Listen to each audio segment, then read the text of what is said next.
আমি এমন এক ভয়াবহ বিপদে আছি যা থেকে উত্তরণের কোনো পথ আমার সামনে খোলা নাই।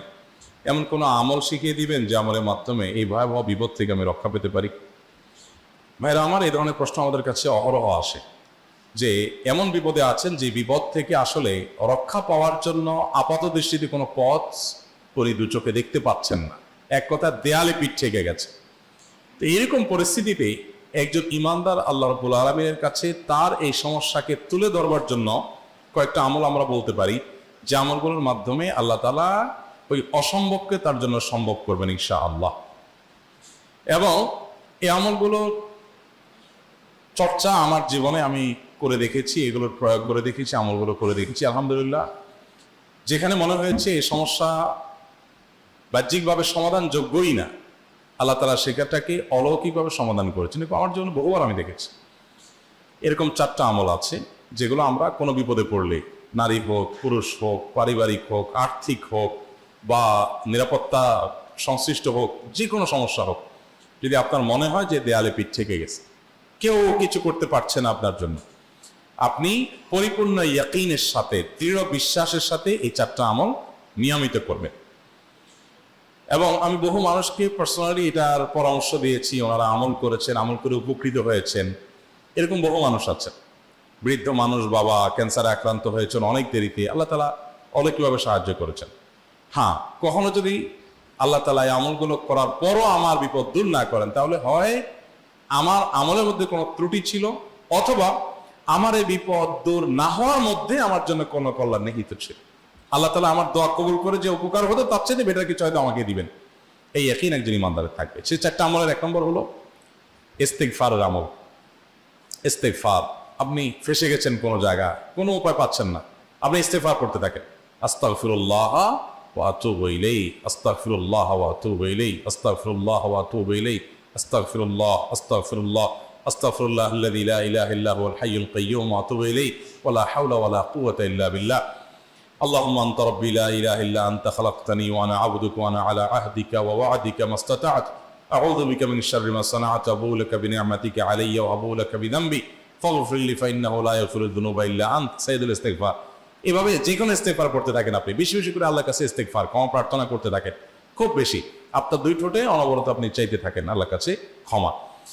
এই ইস্তেগফার সম্পর্কে নবী করিম সাল্লাল্লাহু আলাইহি সাল্লাম বলেছেন, মান লাজিমাল ইস্তেগফার, যে ব্যক্তি ইস্তেগফারকে আঁকড়ে ধরবে, আঁকড়ে ধরা মানে কি, এটা ছাড়বে না, সেই পড়তেই থাকবে অনবরত।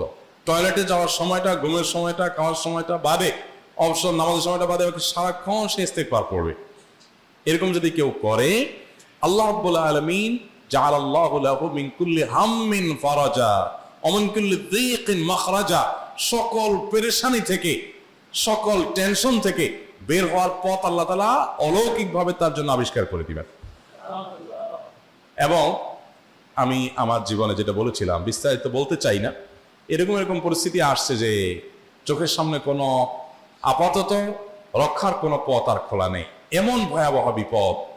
ইস্তেগফার করতে করতে এমন ভাবে আল্লাহ তাআলা সাহায্য করেছেন যে এটা কল্পনা করলেও মনে হয় যে স্বপ্নের মতো। কিভাবে এখন এই লোক এই জায়গায় আসলো আমার সাহায্যের জন্য, এই লোক তো এটা আমি এই জায়গায় আসার কথা না, ঠিক উনি এসে হাজির হয়ে গেলেন এবং উপকারটা, আমার সমাধানটা হয়ে গেল সমস্যা। তো আলহামদুলিল্লাহ, বহুবার আমি পরীক্ষা করেছি, আর আমার পরীক্ষার 2 পয়সার দাম নাই। হাদিসে বলা আছে, গ্যারান্টি দেওয়া আছে, আমার পরীক্ষা করলি কি না করলি। তাহলে একটা আমল হলো কি, ইস্তেগফার। সব সময়ের জন্য এটা কন্টিনিউয়াস করবেন, আর এমনিও অবসর সময় ইস্তেগফার করবেন। আরবদের মধ্যে সৌন্দর্য আছে, তারা বিভিন্ন ডাক্তারের ওয়েটিং রুমে বা বিভিন্ন জায়গায় মানুষ যেখানে অপেক্ষা করে পাবলিক প্লেসগুলোতে লিখে রাখে ইস্তেগফার করুন, আপনার হাইওয়েগুলোর পাশে লেখা থাকে ইস্তেগফার করুন। এবং তারা আসলে একটু পরপর দেখা যায় ইস্তেগফার করে।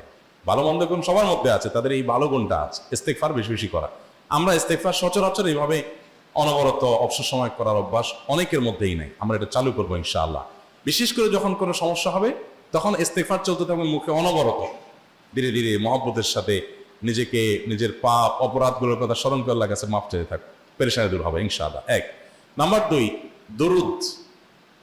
নবী করিম সাল্লাল্লাহু আলাইহি সাল্লামের প্রতি দুরুদ পাঠ করা, এটা যদি আপনি নিয়মিত করতে থাকেন মহব্বতের সাথে, আল্লাহুম্মা সাল্লি আলা মুহাম্মদ ওয়া আলা আলি মুহাম্মদ কামা সাল্লাইতা আলা ইব্রাহিম ওয়া আলা আলি ইব্রাহিম ইন্নাকা হামিদুম মাজিদ, আল্লাহুম্মা বারিক আলা মুহাম্মদ ওয়া আলা আলি মুহাম্মদ কামা বারাকতা আলা ইব্রাহিম ওয়া আলা আলি ইব্রাহিম ইন্নাকা হামিদুম মাজিদ।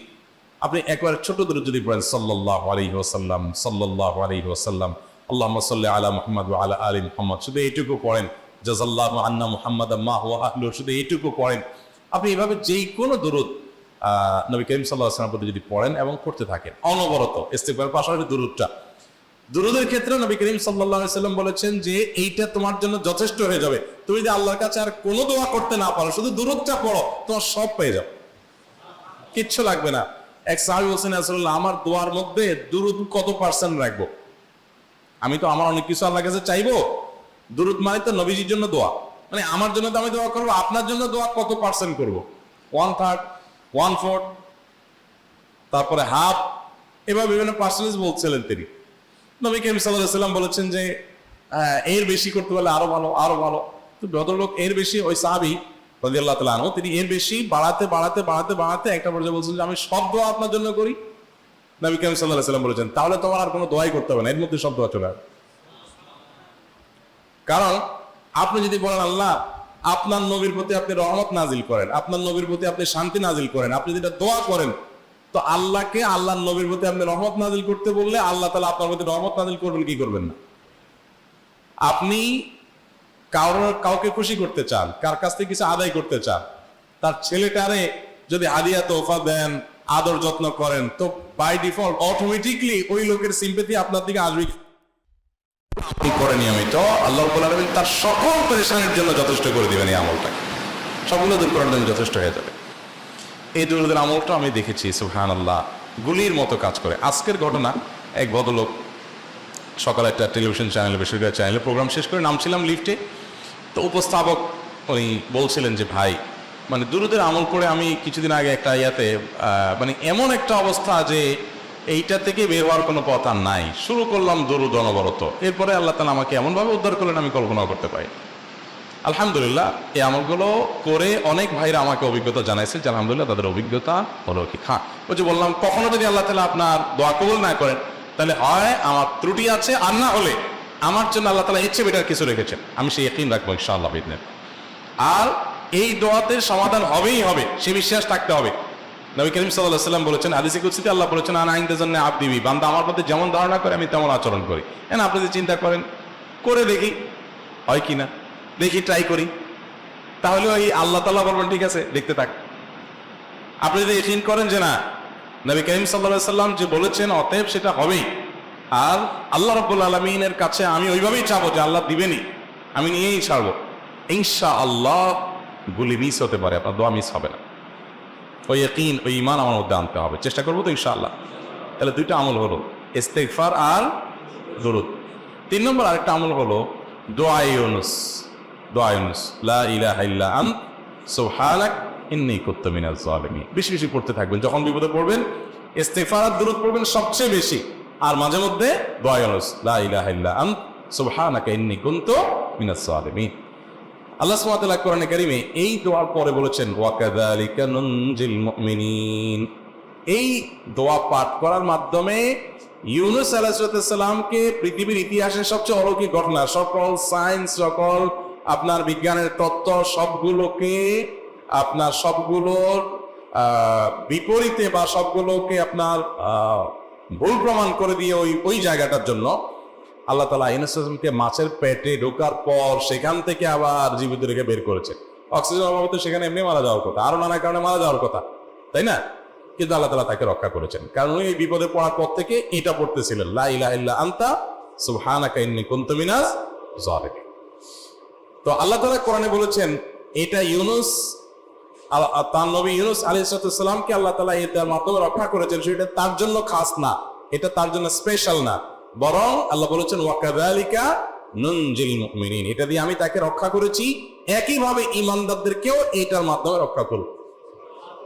এটা বড় অস্ত্র পেয়ে গেলাম। দোয়া ইউনুস বেশি বেশি করবো ইনশাআল্লাহ, লা ইলাহা ইল্লা আনতা সুবহানাকা ইন্নী। আমার দেশে আবার দেখা যায় বিপদ হয়ে গেলে তখন হুজুর বানা করে যে ভাই আপনারা সবাই মিলে এটা 1 লাখ বার পড়ে দেন, 100 লাখ বার পড়ে দেন, টাকা দিমু আপনারা পড়ে দেন। আপনারটা আপনি করবেন ভাই, হুজুরদের কাছে দোয়া চান সমস্যা নাই, আর হুজুরদেরকে খাটায়া টাকা দিবেন করে, এমনি টাকা দিবেন না দিয়া। আর এই দোয়া নিজে নিজে করতে থাকবেন। ইউনুস আলাইহিস সালাম ওই সময় কি লোক ঠিক করছিলেন যে ভাই আপনারা সবাই দোয়া ইউনুস পড়েন, আমি গেলাম, আমি মাছের পেটে গেলাম, আপনারা বসন সবাই দেওয়ানের পড়া দেওয়ান করছেন উনি, ওনারটা অনেক করছেন, তো আপনারটা আপনি শুরু করবেন। দোয়া ইউনুস না। 4 নম্বর আমল হলো ইয়া দাল জালালি ওয়াল ইকরাম, এটা বেশি বেশি করে পাঠ করবেন। নবী করিম সাল্লাল্লাহু আলাইহি ওয়াসাল্লাম বলেছেন আলিজু বিয়া জাল জালালি ওয়াল ইকরাম, ইয়া জাল জালালি ওয়াল ইকরাম, এইটাকে তোমরা আঁকড়ে ধরবে। ইয়া জাল জালালি ওয়াল ইকরাম মানে কি? এটা আল্লাহকে ডাকা, আর কিছু না। এবং হাদিসে বর্ণিত দোয়া, এটা মাসনুন দোয়া। ইয়া জাল জালালি ওয়াল ইকরাম মানে হে মহা ক্ষমতার অধিকারী, প্রতাপশালী এবং সম্মানের মালিক। এটা বলার মানে হলো আল্লাহর কাছে নিবেদন করা, যেহেতু আপনার প্রতাপ আছে, আপনার জালাল আছে, আপনার বড়ত্ব আছে, এই বড়ত্বের অধিকারী এবং হে সম্মানের অধিকারী, আপনার যেটা আল্লাহ তাআলা, এটা আপনার যদি এটা আছে, অতএব হে আল্লাহ আপনি আমাকে এটা দান করুন, আপনার সেখান থেকে আমার প্রতি রহম করুন, আপনার সেখান থেকে আমাকে, আপনার বড়ত্ব থেকে আমাকে আপনি হেফাজত করুন, আপনার একরাম থেকে আমাকে আপনি, তা দিয়ে আপনি আমাকে রহম করুন। তো সেই দোয়া আল্লাহ তাআলার কাছে নিবেদন করতে পারি, ইয়া দাল জালালি ওয়াল ইকরাম। এর পাশাপাশি তাহাজ্জুদের নামাজ এবং যে কোনো নফল নামাজ।